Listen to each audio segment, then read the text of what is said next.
Vai mais forte. Reino. Fruto. Semente. Alçada. E honra. Vai mais forte. Reino. Fruto. Semente. Alçada. E honra. Se você entender isso aqui, irmão, muitos dos seus problemas financeiros que você está passando na sua vida, que eu vou te ensinar hoje, vão acabar. Entendeu? Vamos falar um pouco sobre o reino? Aleluia, glória a Deus. O reino, o significado do reino para estudo teológico, significa poder e glória. Vai comigo assim: o reino é poder e glória. Vai comigo: o reino é poder e glória. Você não pode esquecer isso aqui, que o reino é poder e glória, viu, irmão? Quando Deus criou o mundo em 7 dias, depois Deus fez um local chamado Jardim do Éden. Fale comigo assim: Jardim do Éden. Vai mais forte: Jardim do Éden. Vai mais forte: Jardim do Éden. Irmão, Deus criou o mundo em 7 dias. Depois ele resolveu, sabe o quê? Fazer um jardim. Para o homem, era um jardim ou uma vinha.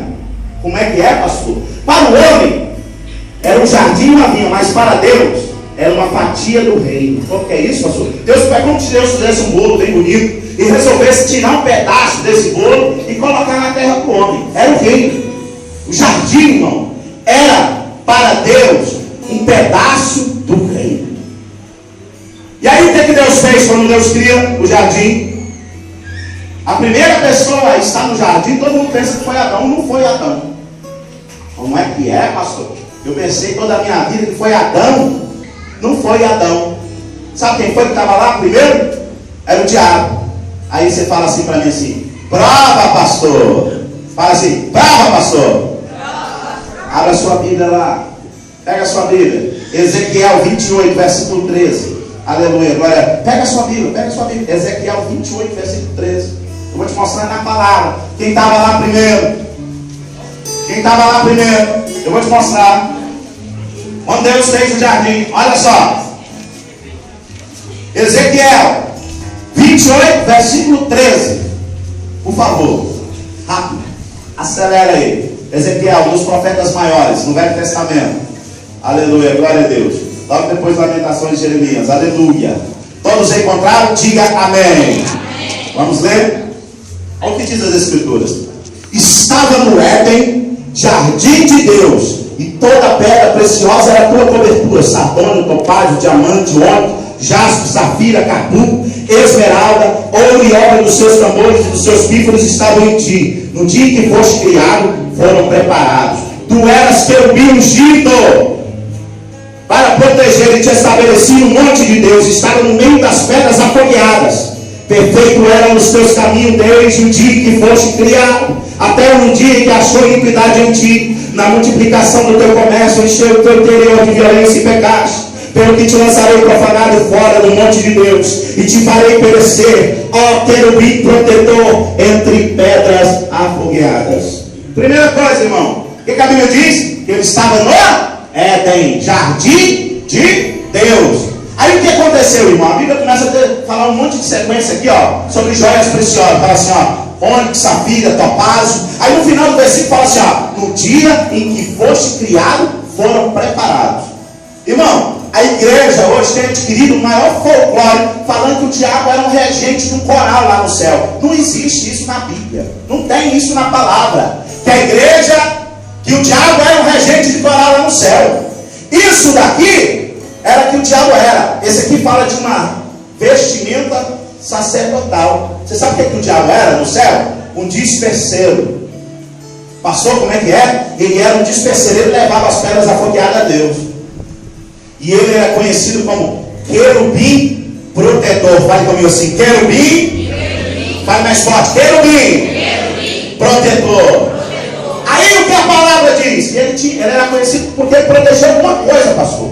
O que ele protegia? Ele protegia o jardim. Mas a Bíblia fala que ele pecou.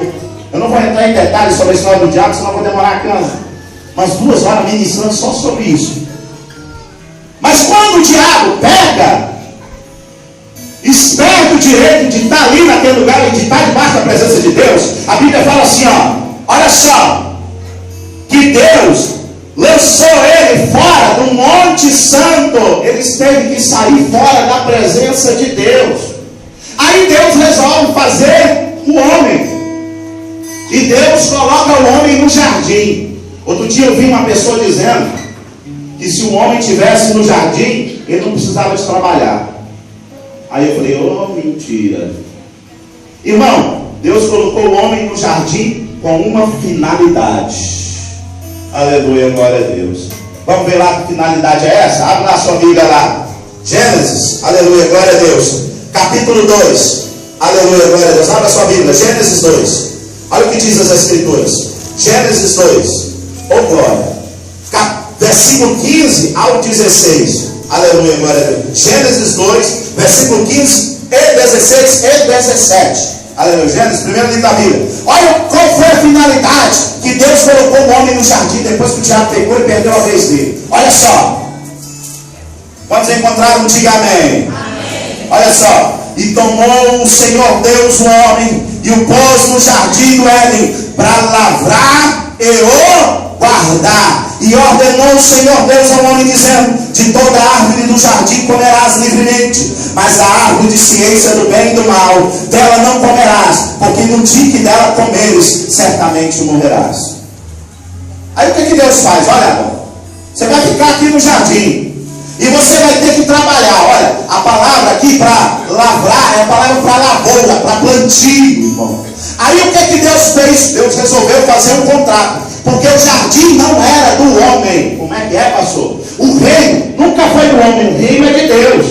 Deus fez um contrato com Adão. Um contrato, pastor, como é que é? Um contrato. Olha, Adão, você está aqui no jardim, não está? Você pode, o nosso contrato é, você pode usufruir de tudo isso aqui. Você pode trabalhar, você pode plantar, mas no dia que você comer do fruto do conhecimento do bem e do mal, desse dia em diante tu não pode ficar mais aqui. Tu é homem conhecedor do bem e do mal, e você não pode ficar mais aqui. Fale comigo assim, um contrato. Fale mais forte, um contrato. Fale mais forte, um contrato. Houve o que, pastor? De um arrendamento. Quem já arrendou terra entende disso. Mas o que aconteceu com Adão? Todo mundo já sabe a história que Adão pecou. Aí, Adão, quando peca, é lançado fora do jardim do Éden. Abre sua Bíblia lá, Gênesis 3, por favor. Gênesis 3, versículo 23 e 24. Olha só, irmão. Aleluia, glória a Deus.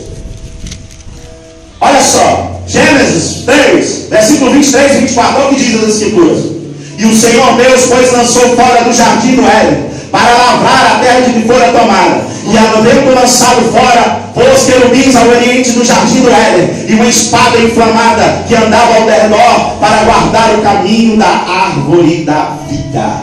Irmão, quando o homem peca, quebra o contrato, Deus pega o homem, Agora eu vou te explicar o que era o jardim. O jardim, irmão, era um paraíso. Como é que é, pastor? O jardim era o paraíso. Era o melhor lugar para se viver na face da terra. Tudo que você plantava naquele lugar, dava. Tudo tinha o melhor ouro. Se você estudar no jardim, tinha o melhor ouro. Tinha os melhores rios. Era o melhor clima. O melhor ambiente para viver. O homem viveria feliz para sempre naquele lugar. Era o melhor lugar para se viver, porque era uma fatia do reino. E quando se torna uma fatia do reino, irmão, quando o reino de Deus vem sobre a vida do homem, irmão, há uma prosperidade sobrenatural. Adão era a pessoa mais próspera que podia ter. Mas agora Adão perdeu o direito. Por que, pastor? Quebrou o contrato. Fale comigo assim, quebrou o contrato. Aí o reino se perdeu. É por isso que a palavra diz lá em Lucas que o Filho do Homem veio buscar e salvar o que se havia perdido. A palavra buscar é para imagem e semelhança no original. Mas a palavra salvar o que se havia perdido é em relação ao reino que se perdeu, pastor. Quando o homem saiu lá do jardim, ele perdeu o direito. Aí Jesus veio para resgatar para o homem o reino. E Jesus caminhando por aqui descobriu com quem estava o reino. Sabe por quê? Porque o diabo é fofoqueiro. Porque o reino estava na mão do diabo. Eu vou te mostrar aqui na palavra. Abre lá, Lucas 4. Abre lá, vou te mostrar que o reino estava na mão dele. Lucas 4, abre a sua Bíblia. Lucas 4. Aleluia. Lucas capítulo 4. Aleluia, glória a Deus. Versículos 5 e 6. Lucas 4, 5 e 6. Irmão, o diabo estava na... Irmão, Jesus estava procurando o reino. Encontrou com quem? Aleluia, glória a Deus. Abre a sua Bíblia. Lucas 4. Oh, glória. Versículos 5 e 6. Aleluia, glória a Deus. Oh, glória a Deus. Quem encontrou, diga amém. Olha só. E o diabo, levando ao alto monte, mostrou no momento de tempo todos os reinos do mundo. E disse o diabo: dar-te-ei a ti todo este poder e a sua glória, porque a mim me foi entregue e dou a quem eu quero. O que era o jardim? O que era o reino que eu falei no início? Poder e glória, não é verdade? Quem lembra que eu falei que o reino é poder e glória? Levante a mão aí. O diabo falou assim, ó, dar-te-ei todo esse poder, porque a mim me foi entregue. Aí Jesus, aleluia, glória a Deus, descobre com quem está o reino, pastor. Aí ele faz uma promessa para a igreja. Fale comigo assim, uma promessa. Fale mais forte, uma promessa. Fale mais forte, uma promessa para a sua igreja. Abra a sua Bíblia aí, vamos ver a promessa que Jesus faz para a igreja. Mateus, versículo 16, capítulo 16, versículo 18 ao 19. Aleluia, você vai folhear a Bíblia. Você tem que entender isso na palavra. Se você não entender isso na palavra, você não entende o que é prosperidade. Você tem que entender o que Jesus fez por você e por mim. Ele resgatou o reino. Vai comigo assim, Mateus 16, versículo 18 e 19. Acelera aí, irmão, acelera. Quem encontrou, diga amém. Vamos ler, alguns irmãos folhearam a Bíblia. Mateus, capítulo 16, versículo 18 ao 19. Olha o que diz as Escrituras. Pois também eu te digo que tu és Pedro, e sobre esta pedra edificarei a minha igreja, e as portas do inferno não prevalecerão contra ela. E eu te darei a chave do reino dos céus, e tudo quanto ligares na terra será ligado nos céus, e tudo quanto desligares na terra será desligado nos céus. Olha para cá, segure a Bíblia aberta aí. Se eu pegar esse versículo e olhar com um olhar de Roma, eu penso que a pedra é Pedro, que a chave é para Pedro, e que vai ser edificada a igreja em cima de Pedro.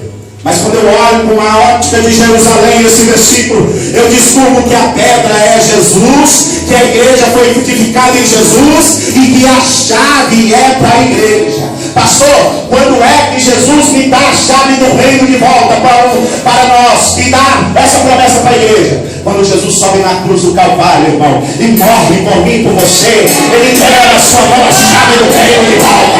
A chave do reino na palma da tua mão, ela vem de volta para a tua vida. Aleluia. Levante a tua mão aí, tem algo profético sobre isso.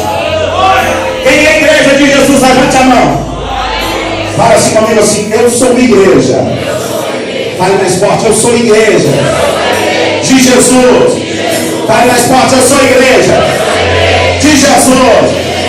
Então, eu tomo de posse dessa chave. Fecha a palma da tua mão aí. Fica com ela fechada, levantada. É um ato profético. A igreja tem que aprender quem tem uma restituição para ser colocada na mão da igreja. E isso só vem através da posse, através da guerra. E crente que não guerreia, não adianta, não recebe. Feche os seus olhos. O Espírito Santo aqui está na igreja. Que está entendendo a tua palavra hoje. E que está tomando de posse aquilo que o diabo pegou lá no jardim, Senhor, que o homem perdeu o direito. Mas agora, Senhor, a chave do reino está na mão do homem. A chave do reino está na mão do homem de novo. Está na mão da igreja. Voltou para a mão do Senhor. E eu profetizo em nome de Jesus a bênção. Aleluia, glória a Deus. Dá uma salva de palmas para Jesus. Vem lá, essa cabeça.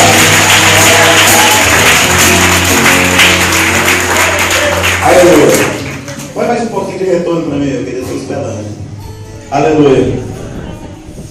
Agora terminou. Quantos entenderam até aqui? Levante a mão, por favor.